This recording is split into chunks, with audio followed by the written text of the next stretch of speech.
Manusianya masih berada di dalam alam jahiliyah. Menjahili Tuhannya di dalam dadanya. Jadi penglihatan, pendengaran itu menjadi saksi bahwa selama ini pendengaran, penglihatan, pemikiran masih menjadi milik manusianya. Inilah saksi bahwa manusianya terpisah-pisah dari Allah, dan inilah saksi bahwa manusianya telah ingkar kepada Tuhannya.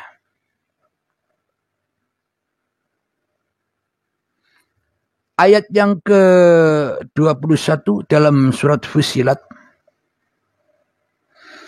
وَقَالُوا لِجُلُودِهِمْ لِمَ شَهِدتُّمْ عَلَيْنَا قَالُوا أَنطَقَنَا اللَّهُ الَّذِي أَنطَقَ كُلَّ شَيْءٍ وَهُوَ خَلَقَكُمْ أَوَّلَ مَرَّةٍ وَإِلَيْهِ تُرْجَعُونَ.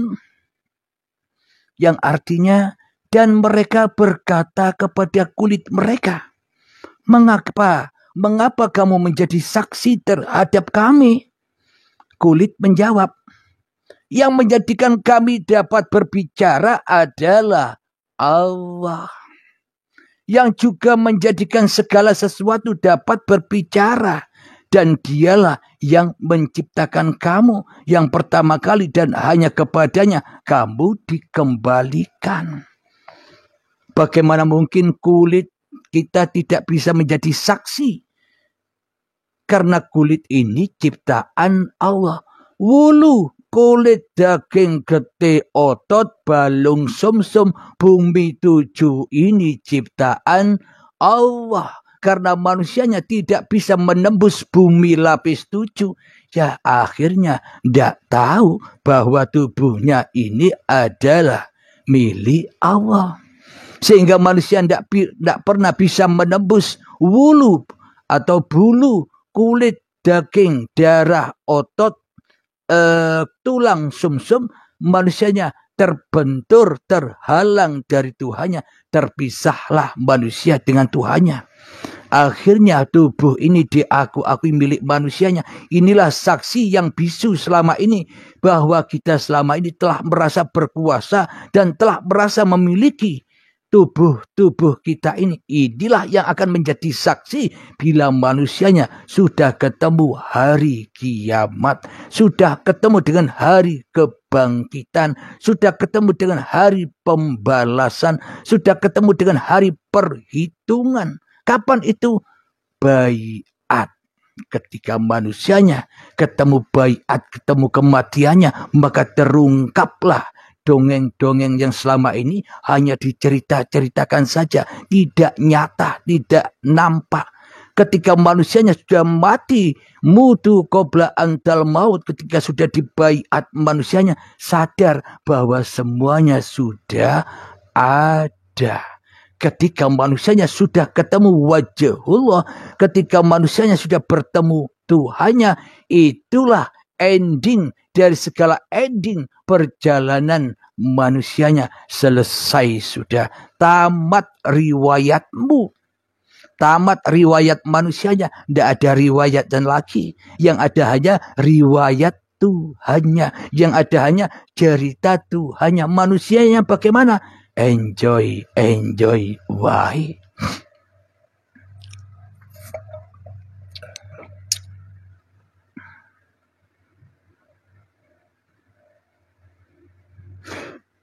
Ayat selanjutnya, Fussilat yang ke-22. وَمَا كُنْتُمْ تَسْتَتِرُونَ أَنْ يَشْهَدَ عَلَيْكُمْ سَمْعُكُمْ وَلَا أَبْصَارُكُمْ وَلَا جُلُودُكُمْ وَلَكِنْ ظَنَنْتُمْ أَنَّ اللَّهَ لَا يَعْلَمُ كَثِيرًا مِمَّا تَعْمَلُونَ. Yang artinya, dan kamu tidak dapat bersembunyi dari kesaksian pendengaran, penglihatan, dan kulitmu terhadapmu. Bahkan kamu mengira Allah tidak mengetahui banyak tentang apa yang kamu lakukan. Inilah Seolah-olah kita selama ini, kita yang melakukan apa yang kita kerjakan. Seolah-olah Allah tidak tahu. Seolah-olah Allah buta. Kenapa itu semua terjadi? Karena manusia menjadi musuh-musuhnya Allah.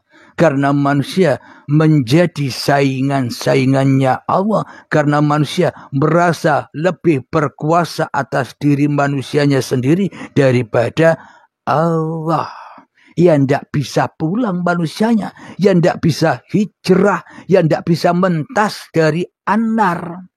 Karena yang dicintai, yang disukai di dalam hatinya anar, ya tetap di dalam anar. Siapa yang bisa menolong?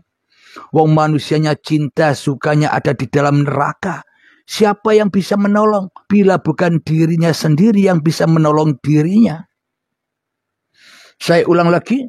Dan kamu tidak dapat bersembunyi dari kesaksian, pendengaran, penglihatan, dan kulitmu terhadapmu. Bahkan kamu mengira Allah tidak mengetahui banyak tentang apa yang kamu lakukan. Kenapa? Allahnya gaib. Ya tidak tahu apa-apa Allah. Yang tahu selama ini kan hanya diri kita. Yang tahu diri kita ya diri kita. Seolah-olah kita bukan ciptaan Allah. Seolah-olah kita bukan buatan Allah. Dan seolah-olah kita tidak dihidupi oleh Allah. Ya inilah bukti alam barzah yang panas itu. Alam perpisahan antara Tuhan dan hambanya. Ya panas mas bro. Jadi bukan matahari yang dohir itu. Yang ada di atas kepala kita satu kilan. Tapi yang satu kilan ke bawah ini loh. Matahari hawa nafsu manusia yang selalu memanaskan hati manusia. Sehingga manusia tenggelam di dalam keringatnya sendiri. Dan sehingga manusia tenggelam di dalam urusan-urusan dunianya sendiri-sendiri. Tersiksalah manusianya.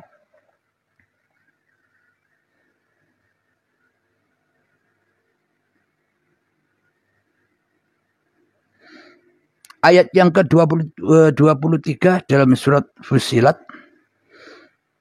وَذَلِكُمْ ظَنُّكُمُ الَّذِي ظَنَنْتُمْ بِرَبِّكُمْ أَرْدَاكُمْ وَأَصْبَحْتُمْ مِنَ الْخَاسِرِينَ.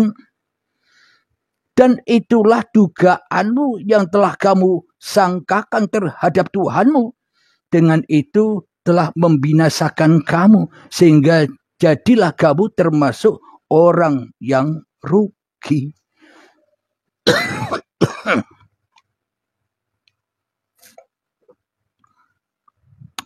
Alhamdulillah. Jadi sekarang kita sudah tahu siapa sih orang-orang yang rugi itu di sisi Allah.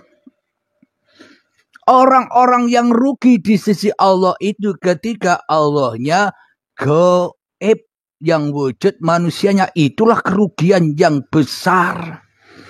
Sholat ibadahnya rugi, agamanya rugi, apapun yang dilakukannya serba di dalam kerugian. Kenapa? Karena sia-sia saja.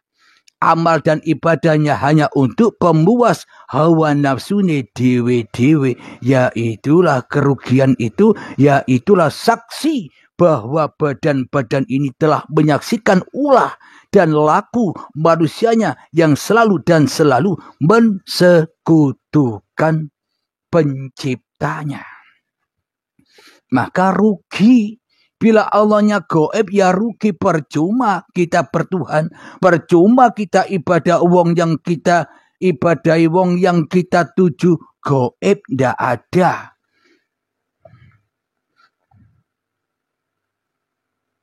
Karena manusia selama ini beragama dan bertuhan hanya dengan dugaan-dugaan manusia itu sendiri. Karena manusianya lebih hebat daripada Tuhan. Manusianya lebih ada daripada Tuhan. Manusianya lebih wujud daripada Tuhan. Manusianya lebih hidup daripada Tuhan. Manusianya lebih berkuasa daripada kuasanya Tuhan. Maka semuanya serba dugaan-dugaan palsu manusianya yang berlaku di dalam kehidupan ini. Surat Fussilat yang ke-24.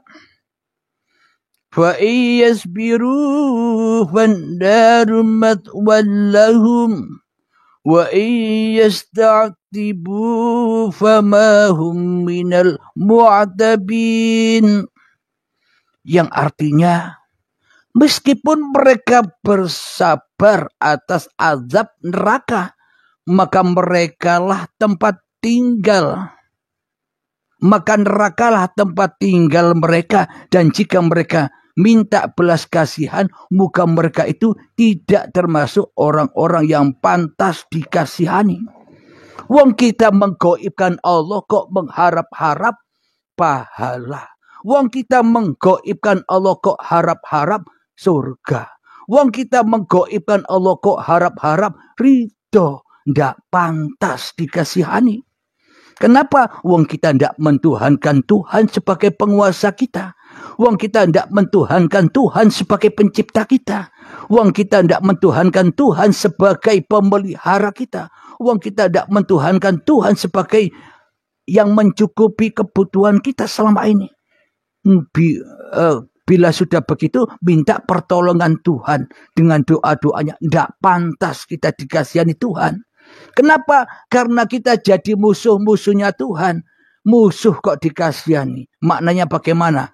Contoh, ketika ada orang yang tidak suka dengan kita, orang yang memusuhi kita, bagaimana mungkin kita bisa mengasihani orang-orang yang tidak mau dikasihani?